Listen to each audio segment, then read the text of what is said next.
بسم الله الرحمن الرحيم الحج أشهر معلومات فمن فرض فيهن الحج فلا رفث ولا فسوق ولا جدال في الحج وما تفعلوا من خير يعلمه الله وتزودوا فإن خير الزاد التقوى واتقون يا أولي الألباب. الحج اشہر معلومات، اور حج ہیں کچھ مہینے چند ایک معلومات گنے چنے. کون کون سے؟ شوال، ذی قعد، ذی الحج. ذی الحج کے پہلے 10 دن اور 2 مہینے 10 دن، یعنی ان میں تم کسی بھی وقت احرام باندھ سکتے ہو. شوال میں باندھ لے، لیکن بڑا مشکل ہے ذی قعدہ میں اور ذی الحج میں. اللہ نے فرمایا تلک الحج اشہر معلومات، حج تو چند گنے چنے دنوں کا، مہینوں کا نام ہے، 2 مہینے اور 10 دن.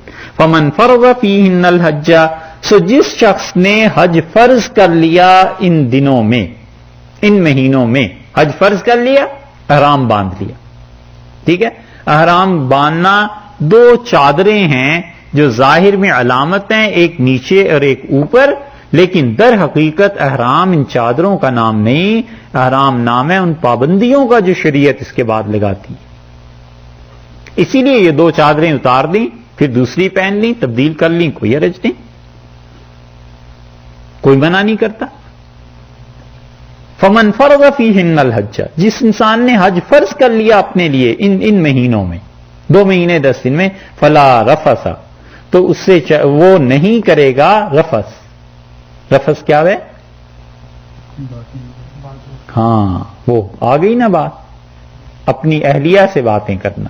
فلا رفث، وہ کسی قسم کی جنس کے متعلق بات نہیں کرے گا. یہاں رفث کے بعد الہ کا لفظ نہیں ہے، ٹھیک ہے؟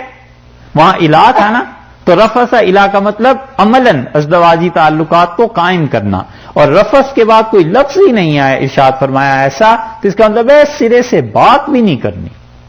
اللہ کے گھر جا رہے ہو، خدا کی عظمت، یہ چیزیں پیش نظر رہیں، احرام کی حالت میں گفتگو تک منع کر دیا ہے کہ بالکل نہیں.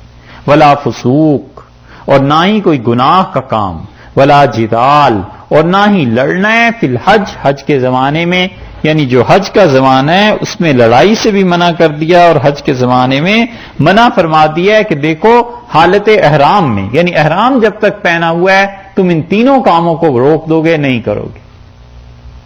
اور جدال سے جو روکا ہے کہ لڑنا نہیں ہے، بڑی مشکل چیز ہے بھائی. غصہ آتا ہے بہت شدید، ہر طرح کے، ہر قوم کے لوگ ہوتے ہیں، ہر طرح کے لوگ آئے ہوئے ہوتے ہیں، کیا کیا حرکتیں ہو رہی ہوتی ہیں، اور یہ آیت کریمہ سامنے نہ رہے تو آدمی بول ہی پڑتا ہے. اللہ نے فرمایا ولا جدال فی الحج، اور حج میں لڑنا. عبداللہ ابن عمر رضی اللہ عنہ اپنے کسی نوکر سے بھی انہوں نے کوئی بات سخت کہنی ہوتی تھی تو حدیث میں آتا ہے کہ مکہ مکرمہ کی حدود سے باہر نکل جاتے تھے، پھر جا کے ڈانٹتے تھے اسے کہ فلاں کام غلط کیا. تو کسی نے کہا حضرت اتنا جو سفر کر کے ڈانٹنے آئے ہیں وہیں کچھ کہہ لیتے.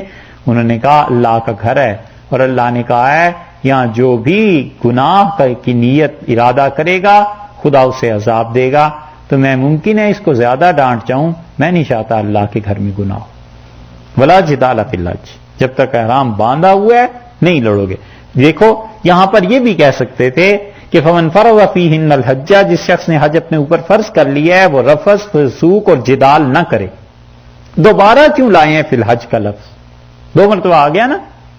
یہ ہے حج کی خصوصیت کہ اللہ کو یہ عمل اتنا پسند ہے، اللہ کو ایسا اچھا لگتا ہے اس کے گھر میں حاضری دینا. وما تفعلوا من خیر، اور جو کوئی بھی نیکی کا تم کام کرو گے، یعلمہ اللہ، اللہ اسے خوب جانتا ہے. وتزودوا، اور تم اپنا سفر میں جو پیسے خرچ کرنے ہیں، زاد راہ، سفر کا سامان لے کر چلو. فإن خیر الزاد التقوی، اور سفر میں اچھا سامان جو تم لے کے جا سکتے ہو وہ تقوی ہے. تقوی کو ساتھ لے کے چلو، اللہ سے ڈرتے رہو، گناہ کی بات نہ کرو، تاکہ تمہارا حج، یہ سفر پورا ہو جائے اللہ کی معیت میں، اللہ کی حفاظت میں۔ یمن میں ایسے لوگ تھے جو آتے تھے اور پیسے ایسا کچھ نہیں رکھتے تھے اور کہتے تھے اللہ کے بھروسے پہ جا رہے ہیں حج کرنے۔ یہ ان کے رد میں اللہ نے نازل کیا ہے کہ جب آؤ تو اپنے پیسے لے کے آیا کرو۔ امام احمد ابن حنبل رحمۃ اللہ علیہ ایک مرتبہ جا رہے تھے حج کو، اور انہوں نے کسی آدمی سے پوچھا کہ تمہارے پاس کتنے پیسے ہیں، انہیں اندازہ ہو گیا تو اس نے کہا میں تو اللہ پہ بھروسہ کیے ہوئے ہوں۔ تو امام احمد رحمۃ اللہ علیہ فرمایا اللہ پہ نہیں، یہ اس قافلے میں جو تمہارے دوست ہیں نا، یہ ان کی جیب پہ بھروسہ ہے، اللہ پہ کوئی بھروسہ نہیں۔ اس لیے منع کیا ہے کہ پیسے اگر نہیں ہے اتنی استطاعت تو مت جاؤ۔ اور اسی وجہ سے فقہا کہتے ہیں کہ اپنے حج کے واقعات اس طریقے سے بیان کرنا عام لوگوں کے سامنے کہ انہیں حج کا شوق پیدا ہونے لگے، وہ کہتے ہیں یہ منع ہے، مکروہ ہے، ایسی باتیں نہ کرے۔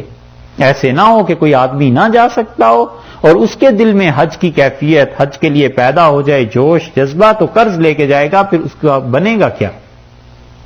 تو فرمایا اللہ تعالی نے کہ وما وتزودوا فإن خير الزاد التقوى واتقون يا أولي الألباب۔ اے عقل والو، اللہ سے ڈرتے رہنا، اللہ کا لحاظ کرنا۔ بار بار جہاد میں بھی یہاں بھی دیکھا ہے، بار بار خدا کہتا ہے کہ مجھ سے ڈرتے رہو، غلط کام نہ کرو۔